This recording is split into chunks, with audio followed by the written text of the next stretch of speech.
Yo, it's me, it's the SCOTT, and I'm going to now review Sleepaway Camp.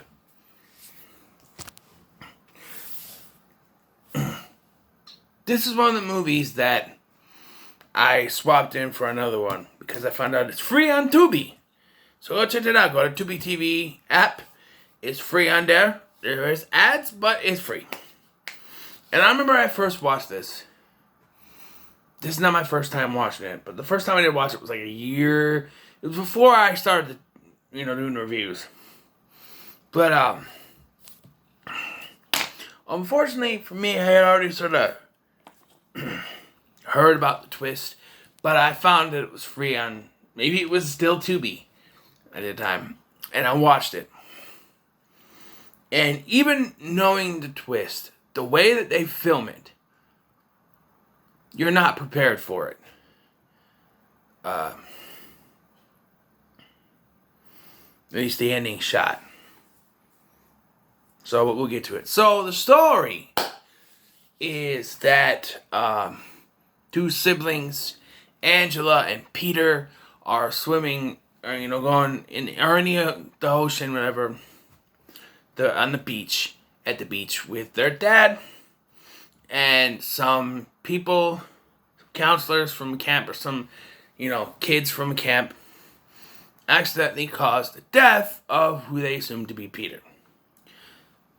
One of the kids, which is assumed to be Peter. And the dad, I think too, the dad and one of the kids. And so Angela goes to live with her crazy, eccentric aunt and her son, Ricky. And so now, years later, Ricky and Angela are going to a summer camp, a sleepaway camp. And upon arriving, people be dying. That's what I say. And they do frame it in a way where it makes you think that it could be Ricky doing the kills, especially one shot of someone supposed to be in the shadows. And it's the actor who plays Ricky, and he's wearing a wig. And we're supposed to not know who it is, but they never thought about HD. And HD was never a thing back then in 1983. So, you can tell it's Ricky. Which kind of will work if you don't know the twist. You think, oh, so it's Ricky. Ricky's the killer. And then you get the twist.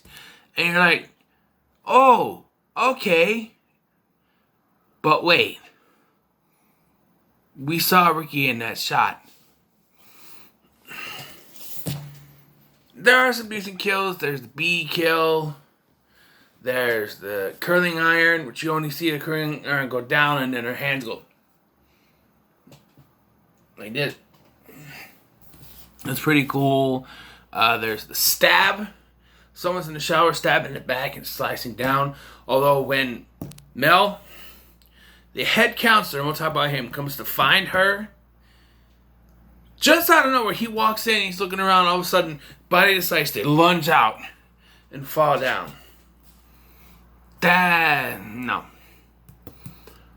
So, I'd say one of the biggest positives this movie has is that the kills are decent.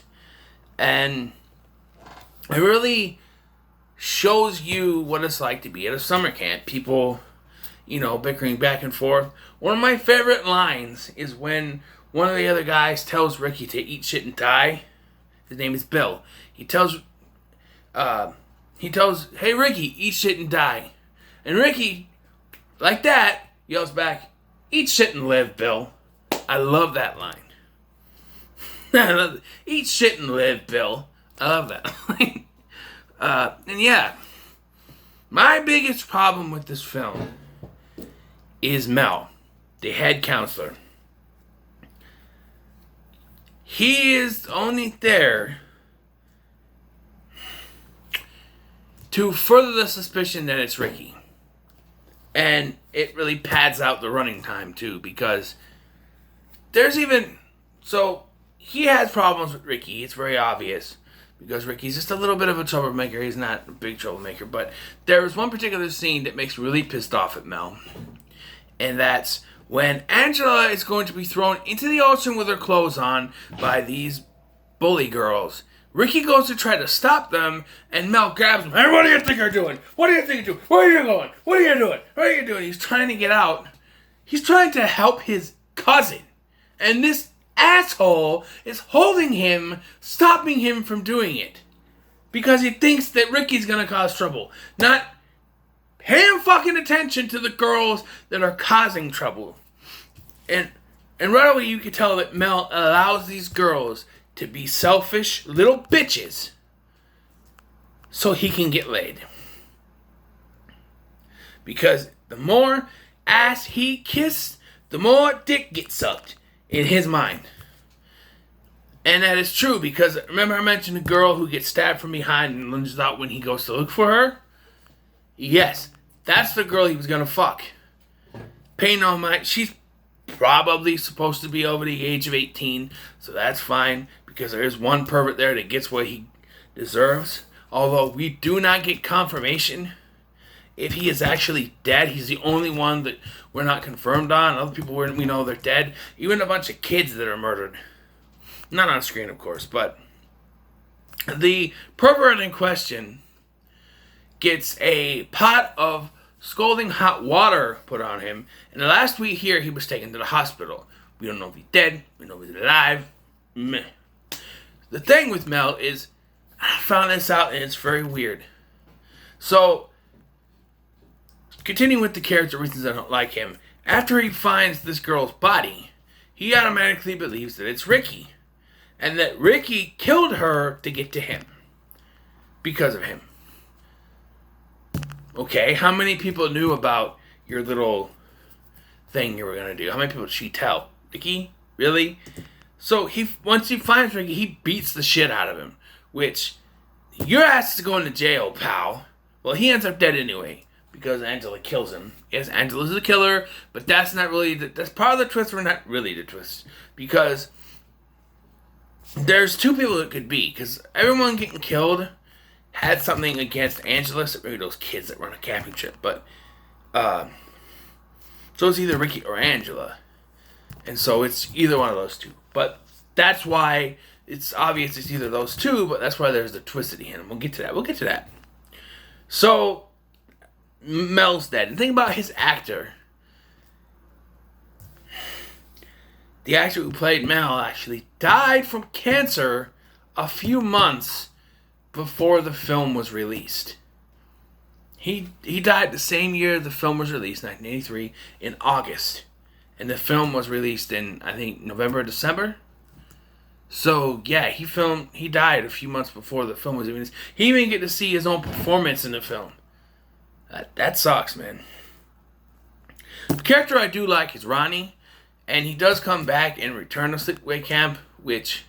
Okay, let's talk about the franchise for a minute before I go on to the biggest spoiler of all.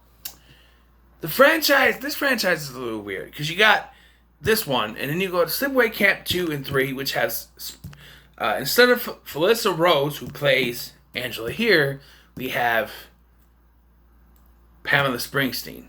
At the beginning of the second one, it said that Angela became a man. But no, because it's still a girl in these two. And then we have the fourth one that was never actually finished. Sleepaway Camp 4 something. That has to deal with a girl named Allison who can't remember anything. But she's obviously Angela because the memory she's remembering is everything that Angela has. It was notoriously unfinished and then filled with... The rest of the time was filled with flashbacks to the first film. That's it. The first 3 films. But then you have Return to Sleepaway Camp, which is more in the lines of a direct sequel to the first one.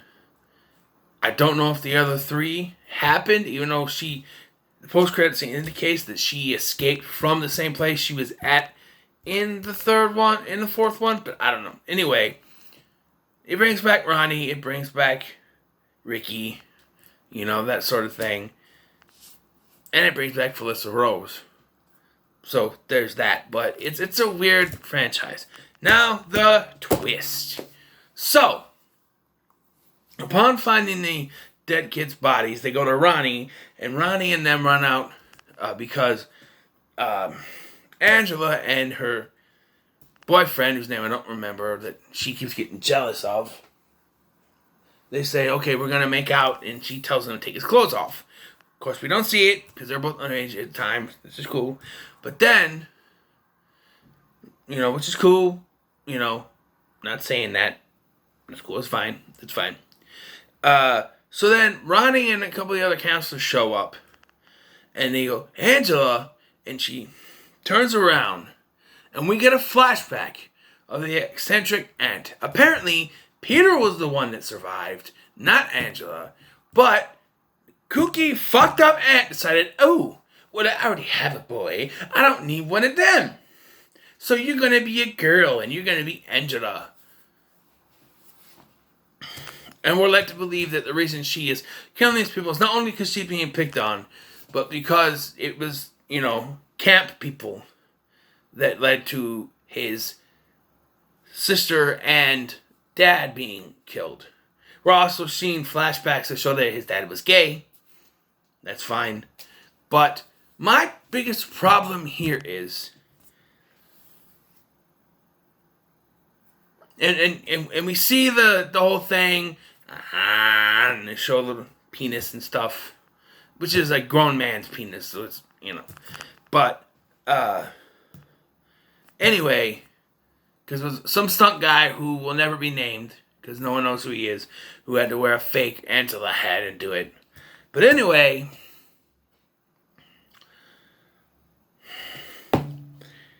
my biggest problem with this twist is that it makes no sense to me. Puberty is a cruel bitch. At some point, Ricky would have known that Angela was a boy. Especially living in the same house for all those years. And you can say, oh, well, maybe the aunt got plastic surgery. You cannot do plastic surgery on a minor. That's a no-no. There is no way they allow that.